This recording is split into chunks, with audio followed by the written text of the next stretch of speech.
bahagia jiwanya, melangkah dalam satu cita, selamat dan bahagia anak bangsa. Bapak pendidikan beri filosofi, guru penggerak siap berinovasi, bersatu dan berkolaborasi. Bahagialah wahai ibu pertiwi. Bergerak jiwanya,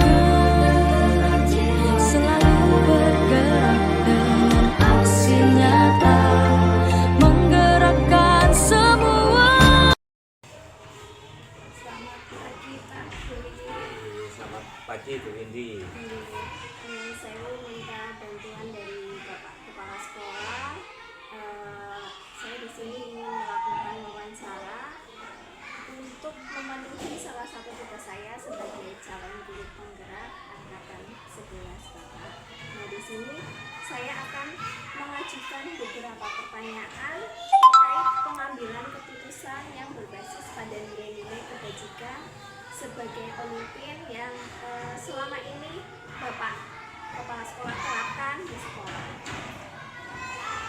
Yang pertama, selama ini bagaimana Bapak dapat mengidentifikasi kasus-kasus yang merupakan dilema etika atau rujukan moral? Terima kasih Bu Windy. Benar-benar datang di Perjalanan Mantap. Pertanyaannya cukup agak sedikit sulit ya. Bagaimana terkait mengidentifikasi sebuah persoalan itu merupakan dilema etika atau rujukan moral.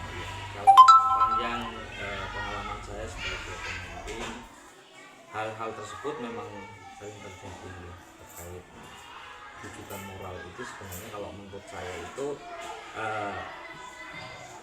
sesuatu yang istilahnya berasal dari pribadi anak ataupun guru, seperti satu contoh terkait rujukan moral itu, misalkan seorang anak yang mencontek itu kan anak itu dibujuk untuk dalam hatinya itu untuk mendapatkan nilai tinggi, terus kemudian mungkin mendapatkan pujian dari orang tua, atau mungkin ada hal yang lain yang memang menjadi sebuah rujukan moral seperti itu. Terus kemudian terkait dilema etik itu memang istilahnya banyak juga terkait kasus-kasus yang menjadikan sebuah itu dilema, artinya membuat sebuah keputusan ada hal-hal yang itu berkonsekuensi benar dengan benar, begitu itu dilema etik itu. Sebagaimana kalau kita untuk mengidentifikasinya, sebenarnya kalau menurut saya itu terkait moral, kalau memang itu sebuah persoalan moral berarti berasal dari diri sendiri. Tetapi kalau dilema etik itu istilahnya berhubungan dengan juga dengan orang lain, bagaimana mengambil sebuah keputusan seperti itu. Itu menurut saya. Terima kasih. Lalu bagaimana Bapak dalam menjalankan keputusan pengambilan di sekolah Bapak, terutama untuk kasus-kasus di mana ada dua kepentingan yang sama-sama benar atau sama-sama mengandung nilai kebajikan, itu bagaimana? Ya, kalau saya mengatur hal tersebut, tentunya ada beberapa hal yang harus dipertimbangkan. Artinya menjalankan sebuah keputusan itu harus ada sebuah prinsip juga. Artinya prinsip itu ke depan keputusan yang saya lakukan itu kebermanfaatnya lebih, seperti itu. Apapun itu tetap, misalkan ya satu contoh, ada sebuah persoalan yang memang pelik untuk diselesaikan, tetapi ada satu prinsip aturan tetap harus ditegakkan. Jadi berpikir mengenai aturan. Kemudian juga ada sebuah kepedulian dari saya sendiri seperti itu.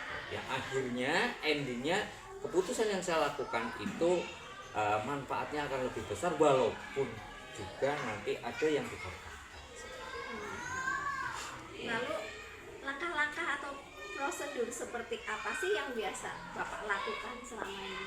Ya, kalau saya sepanjang mengatasi sebuah kasus seperti itu, tentunya yang pertama saya itu mengidentifikasi masalah, bagaimana persoalan itu ada, kemudian kita lihat juga cara pendekatan individual juga, siapa yang bermasalah, apa itu misalkan siswa, tentunya kita pendekatan juga terhadap orang tua, kemudian kedua belah pihak kemudian saling duduk bersama, terus kemudian dipilih persoalan yang ada, kemudian kembali ke prinsip pengambilan keputusan yang sering saya lakukan itu, saya akan mengambil sebuah keputusan yang bijak sehingga misalkan itu ada sebuah persoalan terhadap anak jangan sampai kemudian terkena sanksi berdampak buruk, tetapi sanksi itu diberikan kepada anak untuk istilahnya nanti anak akan menyadari kesalahan-kesalahan yang dia lakukan. Hal-hal apa saja yang Bapak anggap itu efektif dalam pengambilan keputusan, terutama pada kasus dilema etika? Hal-hal yang dianggap efektif. Iya betul, yang dianggap efektif dalam pengambilan keputusan, terutama pada kasus dilema etika. Ya, kalau terkait efektivitas pengambilan sebuah keputusan, hal-hal yang efektif itu ya tentunya kalau menurut saya itu pendekatan secara personil itu akan lebih efektif untuk istilahnya mengambil keputusan. Artinya pendekatan secara personil terlebih dahulu sebelum mengambil keputusan, baik itu misalkan sebuah persoalan kedua belah pihak gitu nih.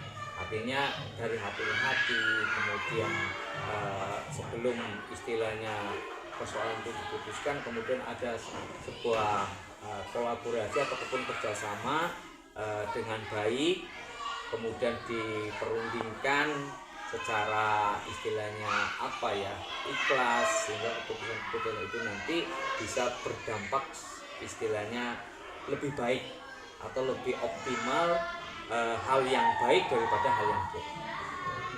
Lalu tantangan apa yang Bapak hadapi dalam pengambilan keputusan pada kasus dilema etika? Ya, ini tantangan-tantangan yang kadang dihadapi memang terkadang begini ya, antara orang yang satu dengan yang lain itu berbeda pandangan. Kadang juga karakter seseorang, karakter anak pun berbeda. Kemudian juga apa istilahnya ya, kebiasaan-kebiasaan yang dilakukan di keluarga pun berbeda, sehingga memunculkan terkadang di dalam mengambil sebuah keputusan itu agak sedikit kesulitan seperti itu, karena memang mereka punya pandangan yang berbeda terkait hal-hal tertentu, persoalan-persoalan yang ada, itu yang sering kadang-kadang susah artinya untuk mengambil keputusan, sehingga kadang keputusan itu akan diambil tetapi ada suatu kekhawatiran ataupun sebuah protes dari salah satu yang bermasalah yang malah justru nantinya persoalan itu sudah selesai gitu. Jadi ya istilahnya apa tadi ya, kita bilang terkait masalah efektivitas itu tadi ya, berarti istilahnya kita harus memang benar-benar memperhatikan istilahnya pendekatan secara individualistik, persuasif seperti itu, yang menyeluruh. Lalu apakah Bapak itu memiliki jadwal tertentu dalam penyelesaian kasus etika dilema atau dilema etika? Apakah Bapak itu langsung menyelesaikannya di tempat atau memiliki jadwal untuk penyelesaiannya seperti itu Bapak? Terus bentuk atau prosedur apa yang Bapak jalankan? Oke. Kalau saya terkait hal itu tergantung persoalan. Artinya kalau memang ketika persoalan itu bisa langsung ditangani pada saat itu, ya saya tangani.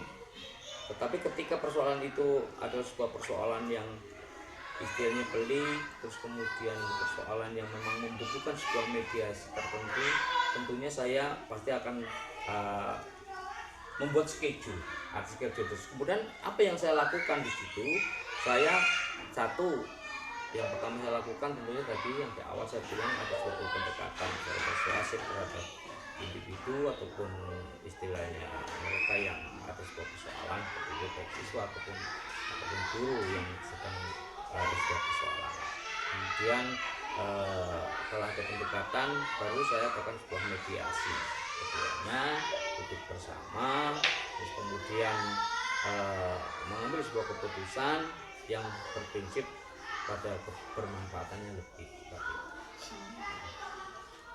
Adakah seseorang atau faktor-faktor apa yang selama ini itu mempermudah dan membantu Bapak dalam pengambilan keputusan, terutama kasus dilema etika? Ya, kalau itu yang membantu berarti. Ya tentunya banyak hal yang membantu, terutama teman-teman guru juga tentu misalkan ada sebuah persoalan, ya kan seperti itu menjadi media saya untuk berdiskusi, terus kemudian juga misalkan itu persoalan-persoalan yang di luar artinya sekolah dan sebagainya pun bisa kita melibatkan mungkin kepala desa atau ketua RT dan sebagainya yang istilahnya sesuai dengan persoalan-persoalan yang ada seperti itu. Kolaborasi. Iya, ada sebuah kolaborasi antara guru, masyarakat, terus kemudian juga ya stakeholder yang ada lah seperti itu, supaya persoalan itu bisa terselesaikan dengan baik tanpa ekses seperti itu. Pertanyaan terakhir Bapak, dari semua hal yang tadi Bapak sampaikan, pembelajaran apa yang Bapak dapat petik dari pengalaman Bapak dalam mengambil keputusan dilema etika? Iya, yang dapat saya rasakan itu tentunya setelah saya sebagai orang yang dituakan yang jelas akan punya sebuah pengalaman bagaimana mengambil keputusan yang memang pelik gitu, artinya tingkat kedewasaan saya sudah meningkat, terus kemudian istilahnya apa ya, manajemen, karena fungsi saya adalah manajemen yang saya lakukan itu akan lebih baik. Kemudian satu hal juga yang saya dapatkan itu yang jelas kebijakan yang saya ambil itu akan lebih bermanfaat bagi stakeholder yang ada di sekolah. Terima kasih Bapak atas waktunya, semoga Bapak sehat selalu dan menjadi pemimpin yang selalu mengedepankan nilai-nilai kebajikan. Amin. Terima kasih Bu Didi. Bapak pendidikan beri filosofi, guru penggerak siap berinovasi, bersatu dan berkolaborasi. Bahagialah wahai ibu pertiwi. Bergerak jiwanya, selalu bergerak dengan aksi nyata, menggerakkan semua, mewujudkan generasi emas. Kami guru penggerak, kita akan menghamba para anak Indonesia, mewujudkan semua generasi emas untuk bangsa Indonesia. Kami guru penggerak, selalu menuntun mereka sesuai kodratnya, mewujudkan semua pelajar berkarakter berprofil Pancasila.